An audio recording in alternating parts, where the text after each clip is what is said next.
Sumunod ka pa rin sa mga kabalyero. Paano ang problema? Nilipit ko nang pumatay kay Pablo. Matutuwa mga kabalyero!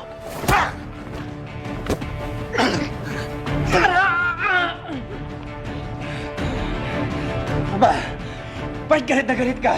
Ha? Kung tutusin nga, dapat matuwa kayo sa akin. Dahil may mga utang na loob na sa ating mga kabalyero. Lalo-lalo na si Facundo! At what cause? Ano nangyari sa'yo?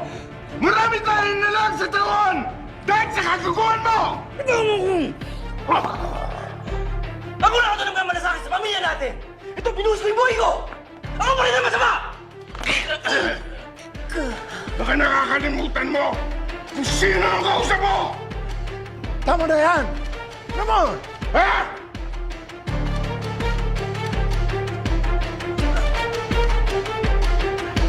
Tama na yan!